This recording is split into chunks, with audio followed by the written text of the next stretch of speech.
getting people to a place that they can be honest. Twice during our 9-week training, we have lock-in meetings where it's just the athletes. I call them root meetings. And root because you can cite 10 reasons to why you're perpetuating the cycles in your life, but then there's the root of it. And in my case, the root I had to dig out was that childhood sex abuse. And then through that, have a different lens in which you viewed so many other things and giving yourself some mercy and some grace. So I was able to look at that man who had that shame on his face.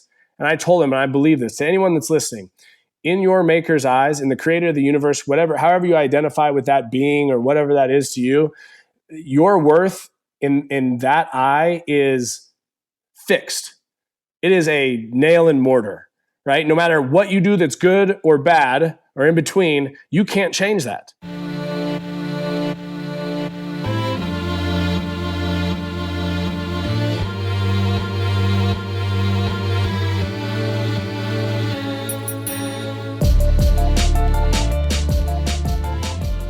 Welcome one and all to chapter 28 of the Let's Give a Damn podcast. I'm so thrilled you're here. Thank you for joining me. And I'm very excited about our guest today. Before I introduce our guest, a quick reminder for you to continue to find ways to be involved in the recovery process and the relief efforts happening as a result of Hurricane Harvey. And now we have Hurricanes Irma, Katia, and Jose off the eastern Atlantic coast. Super tragic. I mean, 4 within the matter of a week and a half, 2 weeks. And Irma has decimated some islands, has already hit Haiti, and it's supposed to make landfall. I guess by the time you listen to this, it will have already made landfall, but just super tragic. So by the time you're listening to this, actually, a lot of the damage will have been done. We will have already watched the news and seen the devastation on social media. Again, we're all in this together. This is not their problem. This is not something they have to deal with. We get to participate in this as both as citizens of the same country, if you live in the US, I know many of you don't, but also just as fellow humans. Like, we are all in this together. If they win, we all win. And so we want them to win. We want them to recover from this. We want them to, hopefully they're going to survive from this. Hopefully people have evacuated, gotten out of there. It is super tragic. So continue to find ways to help out. Regarding Hurricane Harvey, you know you've already heard my thoughts. Preemptivelove.org/Harvey, legacycollective.org/Harvey. 2 organizations we've donated to. They're on the ground. They are seeing things that many of the other organizations are not seeing. So consider giving to them, but also find your organization, find your people, find your tribe, give to them, help them with these relief efforts. Super tragic. Okay, this week's guest, I'm very excited about David Vobora from the Adaptive Training Foundation. David is a fantastic example of perseverance, pushing through, giving so many damns, and meeting needs that were otherwise left unmet in a lot of ways.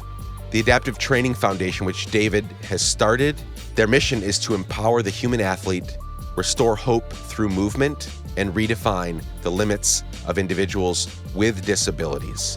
I won't explain what that actually means even. I want David to explain it too. I want David to talk you through it, and we'll get to that in our talk. But just know this is a high energy individual with lots of visions and dreams and the ability to make them happen. I believe you will be inspired toward action as a result of this talk.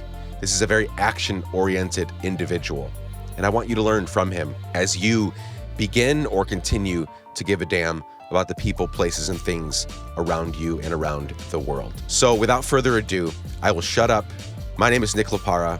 I'm so thrilled you're here, and this is my conversation with David Vobora from the Adaptive Training Foundation.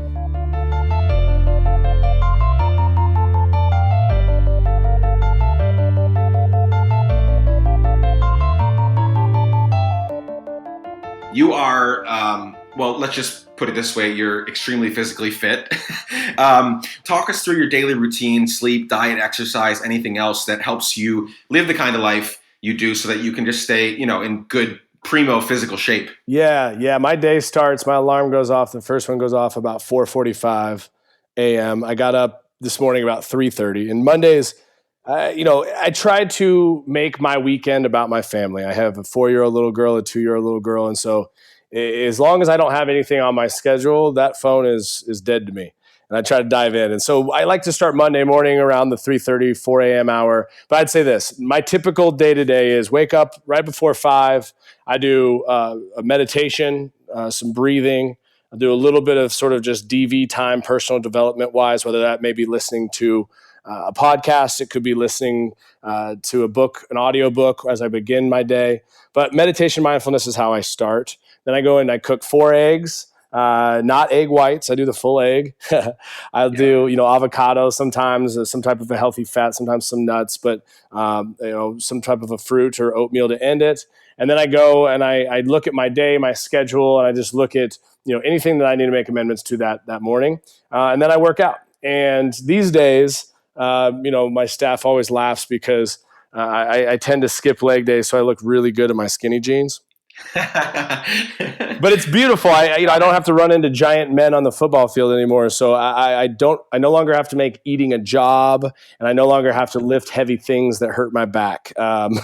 So a lot of what I do is body weight, and I try to encourage people. I'm here in Texas, and I have a longboard that is my way to shred. No surfing here in Dallas. So I get on the longboard, and my dog, who's a 130-pound bloodhound, he pulls me throughout the streets.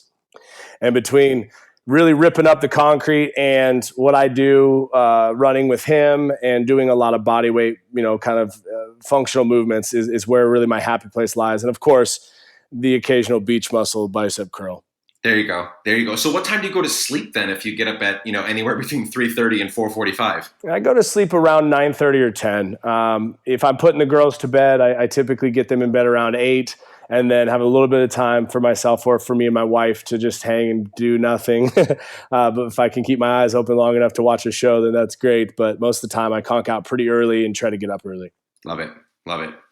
Cool. Well, that's very helpful and explains a little bit about your physical physique. I used to, from the age of 18 to 23, and I'm 33 now, so it ended a decade ago when I know it's an excuse, but when, work and school and everything started picking up, but I was bodybuilder 2.5 hours a day. We did this was back when they thought eggs, like the egg yolk was bad for you. So I would eat 10 or 12 egg whites every morning and, chicken and potatoes and that whole thing. And I looked really good. Like I was in the best shape of my life. And then I spent 6 years at 23, I spent 6 years traveling the world, met my wife, got really busy and kind of let it go. But, yeah, I love it. I'm very encouraged when I look at you and hear this routine. I'm really encouraged to get back into it. So maybe I will soon. Well, hopefully. I always tell men, trends return, and whatever today that's bad for you will be good for you in a year or so. So we love the concept of ketogenic dieting and ketosis, being that the population we work with, whether it be athletes or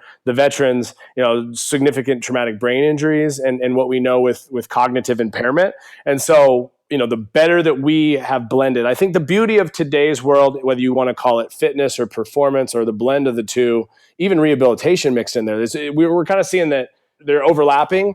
And the better that we tend to them with that synergy and the understanding that one cannot be addressed without it affecting the others, the better that we can then create optimization as a whole. And so, diet, nutrition, the intake is always the most critical, but it's also the environment that you put yourself in, the ecosystem, because you do need to be around alphas at times and have stretch goals that are very synonymous with the force and the willpower. But also there's a benefit of using your sort of anti-group or your unalike group to go and expose yourself to people that aren't like you, and what that can do to broaden your vision and your perspective for self, and what that can ultimately do to create inspiration and motivation for you.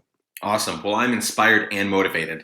So Let's Give a Damn is a place where we tell the stories of people doing extraordinary things because they saw something wrong and gave a damn about it, which you have obviously done, and we'll get into that. But let's start in your early life. What kinds of people, situations, things, what kind of things happened to you or for you that made you the person you are today, which we'll get into in a minute? Yeah, I think they all happened for me. And I think the greatest of which I have difficulty speaking about, which means that it's all the more reason why I need to speak about it. And that's when I was sexually abused as a kid, right around age 10. And that's something that I felt fractured. I felt less than. I felt like I couldn't trust my instincts. I didn't want anyone to know. I felt as if I allowed it to happen, that it was my fault. And there's so many humans, adults out there, and kids today that are dealing with a similar hand that's being dealt. And the first thing I want to say out loud, and I hope this resonates, is that whatever scar that you've been dealt, it wasn't your fault, and you get to decide how you position that piece of your story for the future. And the quickest way to help someone avoid a similar suffering, because pain is inevitable, right? We're going to endure pain, and pain is a gift, right? It may not be the gift that you asked for. And in this instance, it definitely wasn't for me as a young boy. But what I created was this void in myself. Like, I needed the external, the validation of other people. And sports was a really great way for me to have something that everybody knew me for, so that they wouldn't ask the harder questions. And it took me until 2012 and getting out of drug detox and rehab, playing my final year with the Seattle Seahawks in the NFL that year, to essentially hit rock bottom, to begin to voice even that experience. And now, as a result of me opening my mouth on that side, not just what I endured with the pain pill addiction, but also some of that, just the deep-rooted belief systems in psychology that have perpetuated destructive cycles in my life, I'm able to look at them with almost an elevated position. I can look down on that and say, wow, I understand what has been, but that doesn't mean that the narrative I want to write for the future can't be exactly how life happened for me and not to me. And that really just is the generation for me of humans, of millennials, that I think are willing to open their mouth about that hard thing and that scar. And I'm really proud to be one of those people. Yeah, dude. So you went from 10 years old to 2012, not telling anybody about this? Not telling anybody. I genuinely felt like it was something that I could just bottle up and shove down and forget about. But as we know, those things surface, right? And as much as you think you can shove it down, it still comes back to, what are those things that you may have let or allowed to define you, and how do you defy those? It's not from running from them. It's advancing toward them. It's actually in owning them, and owning the fact that we all have a mountain of something that we've endured, and it's a relative response to most people to just want to pack it down. But the sooner that you can advance toward it, you can face it, you can lean into it, the quicker you are able to rebound and learn the lesson and actually be a benefit to others around you at your full capacity. Yeah, well, two quick things. One is, I'm very sorry that happened to you, but two, that you eventually, came out with that and are using that to really help people be bold, because so many are suffering with this, right, in their insides, and never, or till later on in life, don't ever talk about it. But there's healing and just getting it out and then letting people come around, right? Well, and that's what we've built at the foundation. I know we're going to get into what I'm doing today, but it's psychosocial healing, right? It's the idea that everybody seems, and this is the trap, I think, of social media, right? Like, it's a projected self. It's this facade. And you look at pictures of your friends or the people you grew up with or the person around the corner, and you're like, man, they have it all together. And that's just not true. And as soon as people are willing to err, like I tell people quite often, like, I don't trust someone that's never been broken. Like, if you can show me the scar that you've endured and how you've redefined your life after understanding it, that's a person I want to be around. Those that pretend to have it all together, like, that's a travesty for all those in their life, and they're just lying to themselves. So I want to be around authentic people that are willing to hold their scars and be proud of them. Yeah, definitely. So you mentioned you were in the NFL. You played for the Rams and the Seahawks, correct? I did. Yeah, I was the last pick in 2008. You know what that guy is called? What is that guy called? Mr. Irrelevant. Mr. Irrelevant. The honorable title of Mr. Irrelevant. Yeah, so I got drafted, and I didn't... Well, admittedly, I'm not a big sports guy. I don't care about them at all. But that's a good tidbit of information. And how did you feel about being, like, did you feel like Mr. Irrelevant, or did you feel lucky to be on, lucky to get in, and did you have fun in that process? I had achieved a dream of being drafted in the NFL, so you could call me Mr. Anything you want, right? I was so stoked to have been drafted. And then as I found out about what Mr. Irrelevant meant, and this whole charity week wrapped around it, and how they honored the last pick as the first, and the media platform that came along with it was an opportunity for me, right? And I've always kind of considered myself the underdog, and whether I was using sort of the negative of what happened to me as a kid, and I used that to drive me, right? That pain became something that actually fueled me. And there's a benefit to that at some level, but it also can swallow you up. And I think that's what happened with the identity crisis as I tried to transition out of the league. But, for me, Mr. Irrelevant, I would speak at schools and I'd say, how many of you kids have ever been the last pick on the playground? Right? And hands would shoot up. And I'd say, well, I've been the last pick too, and let me tell you why it hasn't stopped me. So I've always been one to introspectively figure out, what is it that David can use for his benefit, even though other people may shy away from it.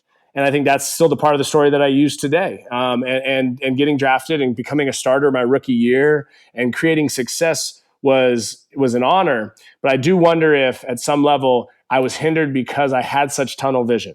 My goal was to achieve and to become a starter in the NFL, and I had done that.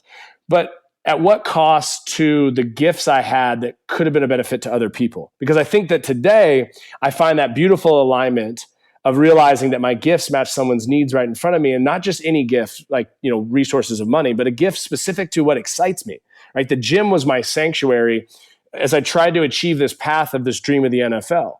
And now in using that as the conduit to serve other people, it never feels like work. So I don't care if that's, for whoever's listening, if that's basket weaving for you, well, then you weave the hell out of those baskets and you figure out a way to get kids out of the hood by weaving through baskets, And that's, I think, the deeper lesson that I think, Mr. Irrelevant, people say, oh, was that an upsetting title? Like, I already had a big enough chip on my shoulder that I was going to go out and prove other people wrong. Yeah. For everybody listening, you're hearing somebody that we've never met. We're just talking for the first time now. But as I've just, started following you and watching some videos and stuff, like, you are definitely like 100% somebody that looks at life as happening for, even with something like, a sexual thing like that happened when you were younger. Like, life is happening for you. You take that being last pick for, for your team and all these things. Like, this is how. I think this is why you're the person you are, and we'll get more into that in a few minutes, but this is why you are the person you are, somebody that gives a damn so much, is because you don't look at life as happening to you. There's no I don't hear any poor me complex. I don't hear any of that. I hear, oh, this is happening. How can I use that to love people, serve people, help people with the things that are happening, for me?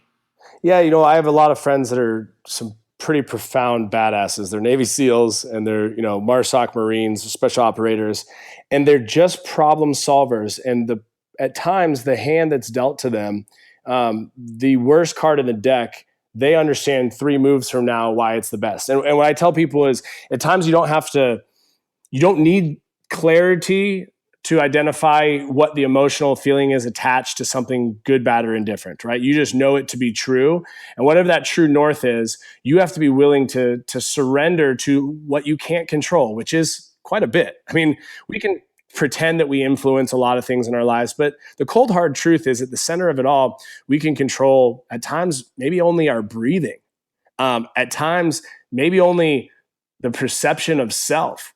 And in those cases, that is that quote about courage, because courage isn't having the strength to go on. It's not thinking you have the strength, but going on anyway. And so, yeah, life is constantly, I'd almost contend this: the sexual abuse as a kid, the injuries in football, the loss of friends, all of those things that you can look back in the story and say, man, those were painful. Those were all necessary to give me the lens in which I operate through compassion. Because compassion is never convenient, right? You can serve without compassion, right? I can go to a soup kitchen and I can serve soup. But compassion stops you. It interrupts you. And because it's not convenient, it's worth it. And in those moments, that's when you have to give a damn.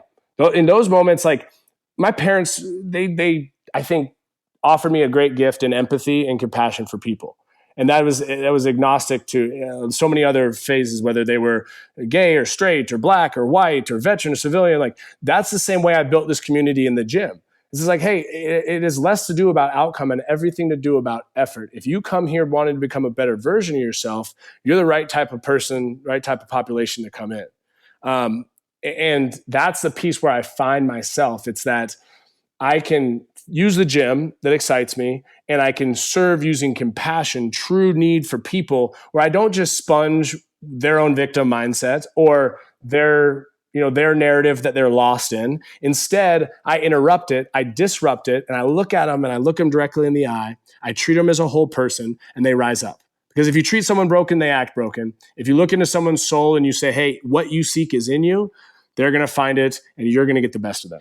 So you got out of the NFL, you started a gym, and then you met a man named Travis Mills. Take us through that for a couple minutes. Take us through that process and that story and what happened as a result of meeting Travis.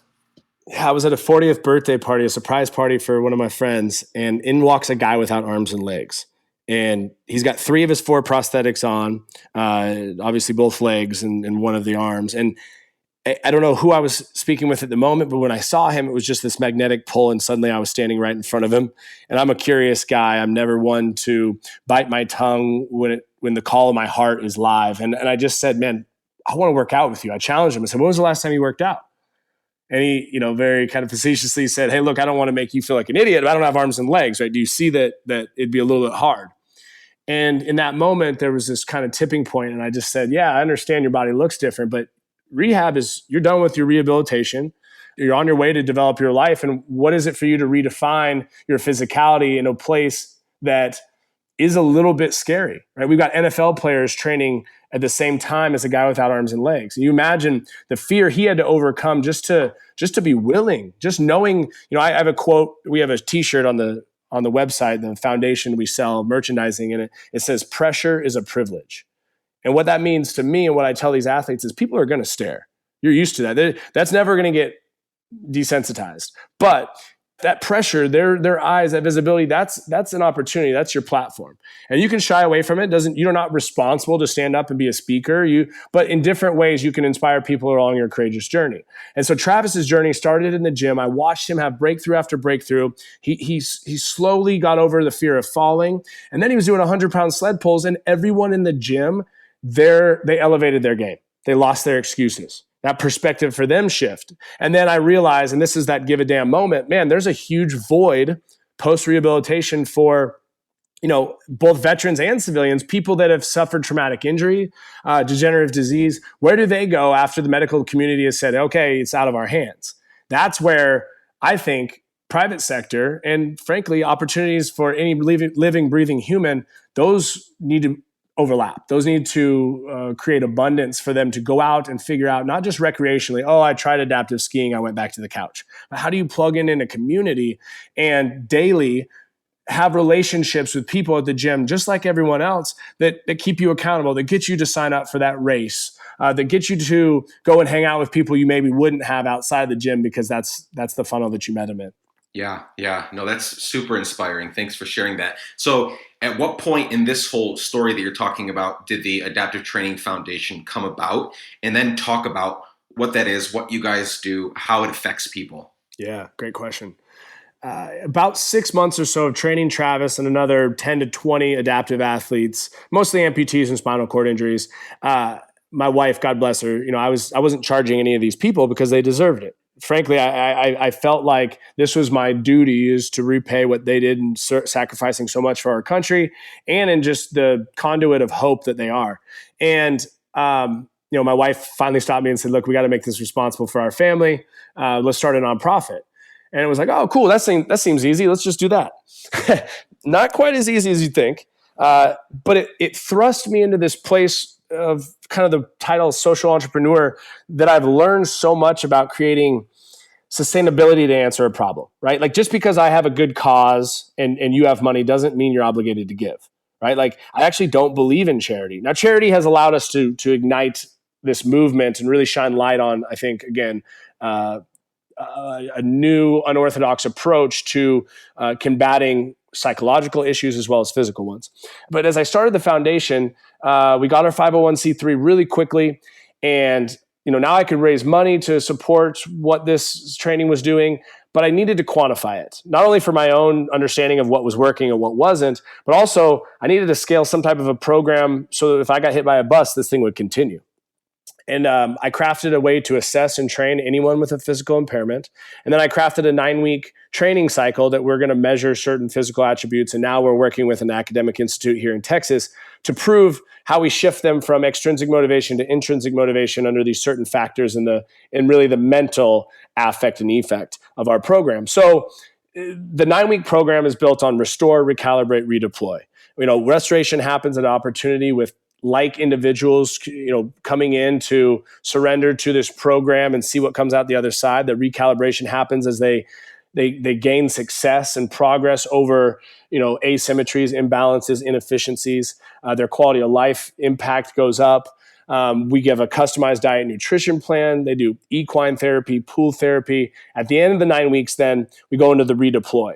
And this is where we train them for their own individual goals, but also for a collective group goal, like going to Tahoe, taking 22 veterans there and skiing for 5 days adaptive skiing. This class that we're about to graduate on Thursday is 10 athletes that are going to do water sports on the lake. We're going to wake surf and wakeboard and hydrofoil and do monochair stuff. And the whole idea is, some will succeed very overtly. Others will feel like they're failing, but the rest of the tribe lifts them up. And together you go and test yourself outside of the walls, the self that you've defined, the new self, right? That was uncomfortable when you walked into our gym. Now you take that person who's comfortable in the gym outside to see, what it is that you can squeeze out of life. And that's the piece that we're really excited about. We've bolstered this program into a really unique model with meditation and mindfulness, call it Recharge. And this program is all free of charge. It's a $4,500 scholarship. A lot of corporations and individuals will sponsor athletes. It's been a great way for people to align with our cause and see directly where their money is going.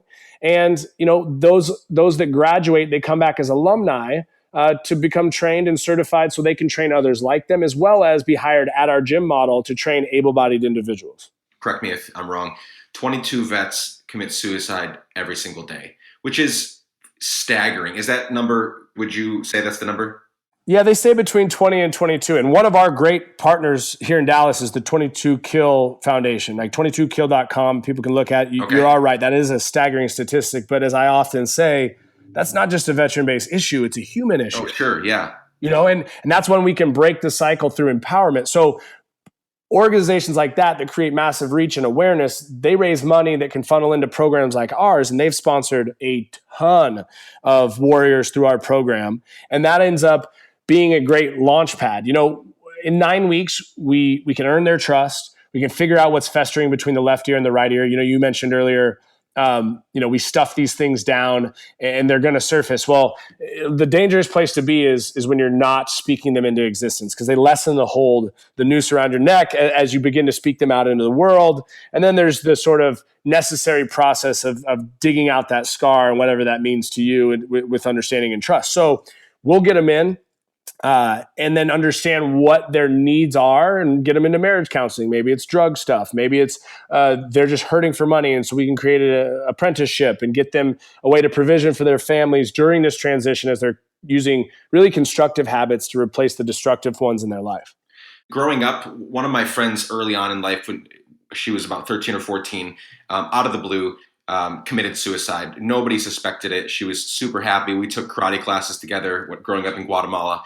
And it really shook me. And then I didn't experience that. I didn't have anyone in my life. I don't know if I've ever experienced depression. I'm a pretty optimistic person. So I've never thought that way. I've never been down enough to even remotely think that way.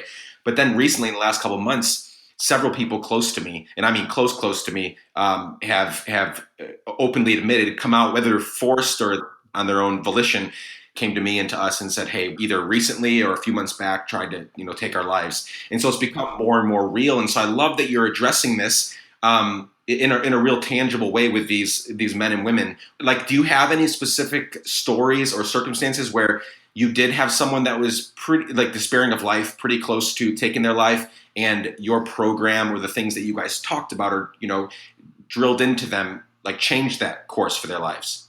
Yeah, great question also, man. You're killing it. Yes, frankly, today, this morning, I got a call from really our director of operations and sort of our case manager over each of the athletes. And one of our athletes we hadn't heard from since this weekend. He had posted a picture and talked about being depressed and had sent a photo of himself with a gun. And so we've done our, we have a very specific process that we enlist.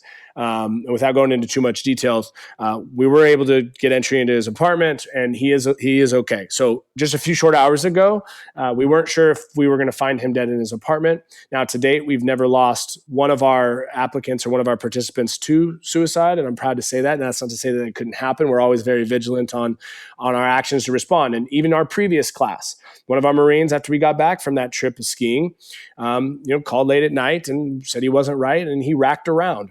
Heard it on the phone. And, we drove up an hour, we got him into help, and he went through an inpatient program. And when I finally got to visit him inside of there, I got to sit down with him, and he had that look of just shame.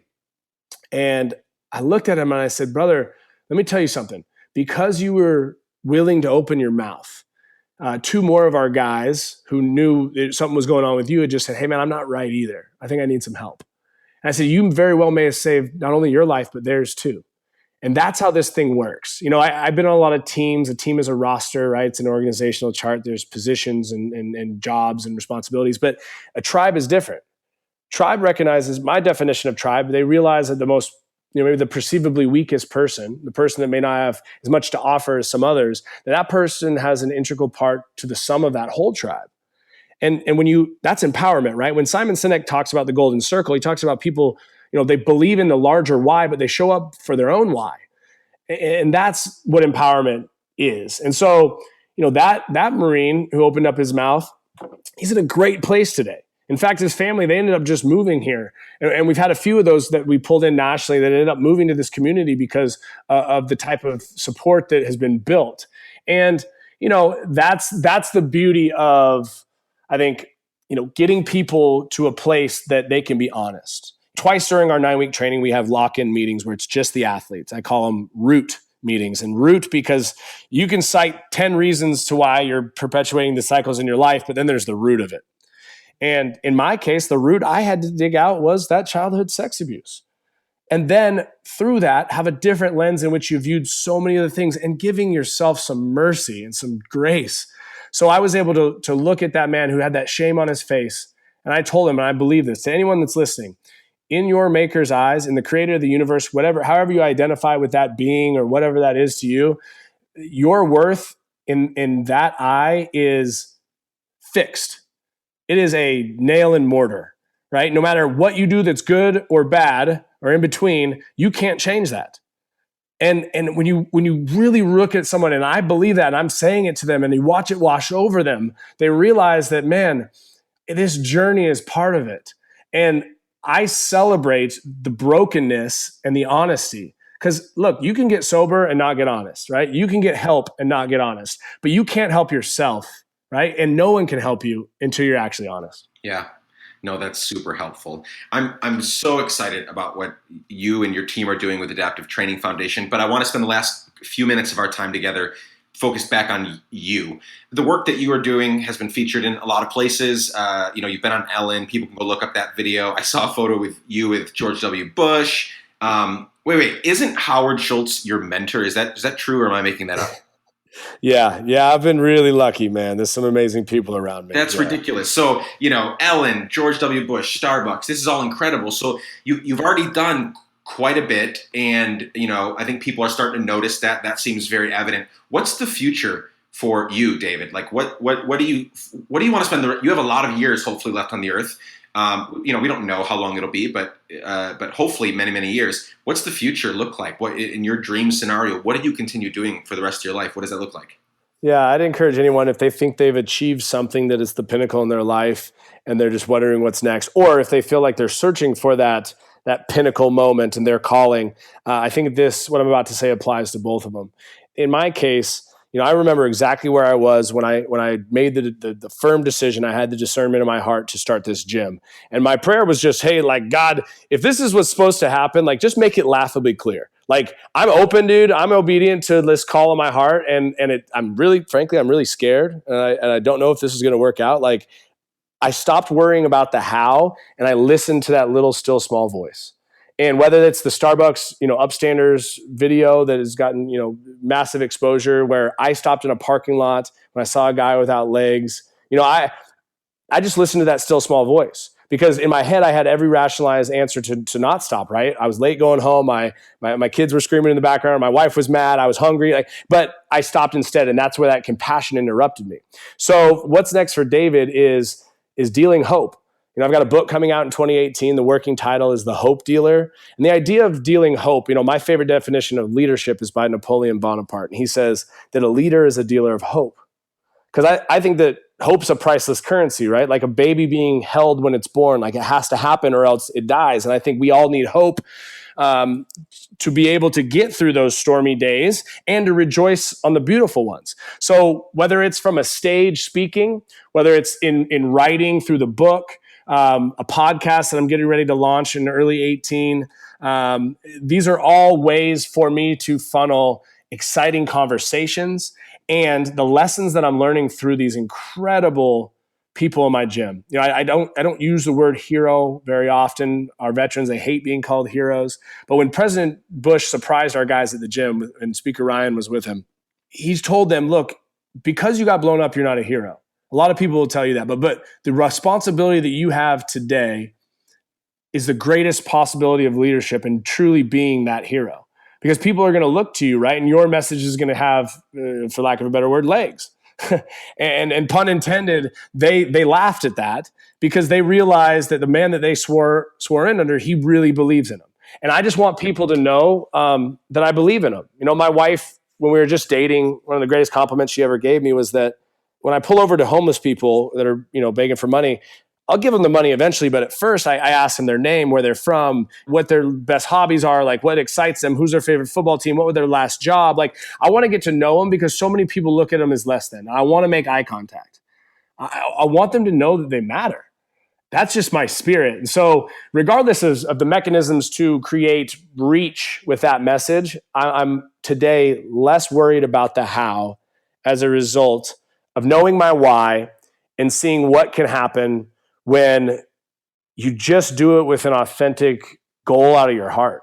That is when the ripple effect, those standard deviations that change everything, that's how I get connected with Howard Schultz and Ellen, and then Bush stops by and we're in talks with people in NBC about a potential docu-series and what it would look like. And those are all really exciting, but it's not because I was anything extraordinary. I think you said this in the description of this podcast, is you're trying to find ordinary people who have taken a social responsibility or responsibility to just make a significant change with where they are and what they have. That's it, man. There's no magic recipe. I think that the quicker you find out what scares you a little bit and you make sure that it validates that call on your heart, that's when you jump.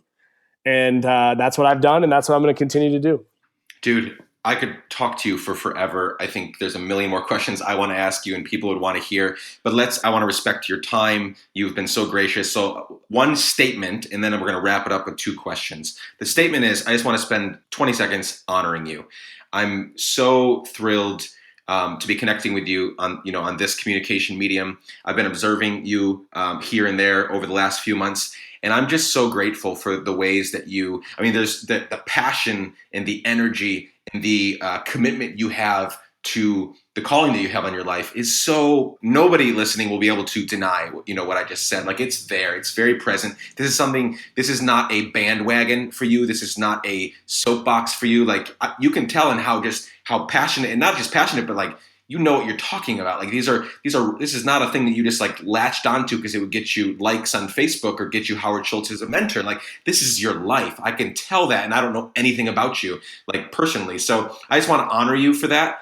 And I want to encourage you to continue to live the life that you're doing because you're already kicking ass. And I'm excited to see you, kick more ass. And by that, I mean, love people well, serve them, help them not make poor choices in their lives, and help them see maybe their disability as a gift and not a curse. So thank you. Thank you. And I really appreciate that affirmation. I'm not great at accepting compliments. And in this case, I appreciate those words. I really do. And I think that genuine humility is not discrediting the gifts that make you unique and the greatness that you are, but it is learning how those were gifts that were intended to help those around you. Absolutely. Absolutely. So the last question is a hypothetical one. One day, 50, 60, 70 years from now, when you pass away, for some odd reason, I'm at your funeral celebration, whatever you want to call it, giving your eulogy, sharing your legacy with your family, your friends, all the men and women you've helped through ATF and all the things you're going to do in your life through your book and your podcast and all that. They're all there waiting for me to speak your legacy over them in the form of a eulogy. In 3 or 4 sentences, what do you hope that I'll say about your life at that point? Fantastic question. I think at the end, I would like anyone to say about me, and I'd like to be able to look at my maker and say, I used what you gave me. I did it imperfectly, but I got nothing left. And I think that's just it. It's those that are around me know my greatest gifts can also become my weakness. I had a really profound pastor once tell me that the same sun that melts the ice hardens the clay. And I think the greatest accomplishment in a lifetime can be understanding, the sharp edge of the sword, and at times when it needs to be the device you cut with, and at other times, being able to not cut, being able to use the opposite. That's the growth that I seek. And I think they're going to talk about David Vobora being a man of passion and integrity and commitment, and one that would always bring an energy that would elevate the best out of all of those around him. But how well did David learn from those times where he kept hitting the brick wall and then he had to figure out a way around it? And like that, those are the pieces that I think I can create just great teaching lessons. And I want to be able to look at my maker and say, hey, I used this and I turned, this just chicken poop into some chicken salad. There you go. Chicken poop into chicken salad. Sounds like the title of a really weird book, but a good one. Before we wrap up, where can people find out more about you? What do you want them to know about you, and what do you want them to go check out? Well, check out Team ATF, teamatf.org. This is the foundation. Follow Adaptive Training Foundation on all the social channels. And then myself, just my name, David Vobora. It's always, you're going to get me. I mean, the posts on Instagram and stuff, like, that's me. It's not somebody doing it for me. I mean, they handle a lot of the incoming messages and whatnot, but the posts that you're going to get are me. So if I, wipe out on a skateboard and I'm bloodied, you're going to see that. If I, have something beautiful with my family and my little girls, you're going to see that too. So what you see is what you get. I'm no different than the people that are listening to this right this second. And I'm always accessible from those people as well. I love that. Well, David, thank you so much for taking the time to join us. I know that the Let's Give a Damn family is going to learn, be encouraged, be challenged, and we're grateful for your time. Well, I commend you on what you're doing, and this sounds like a great platform, and I'm anxious to listen to some of your stuff here coming up soon. Thank you so much. I appreciate that. We'll talk soon. Thanks, Nick.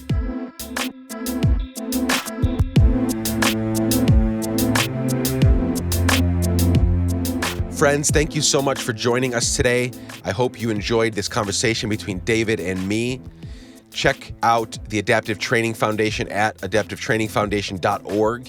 You can follow David and Adaptive Training Foundation on Twitter at David Vobora, David Vobora, and Adaptive Tribe. So that's at Adaptive Tribe.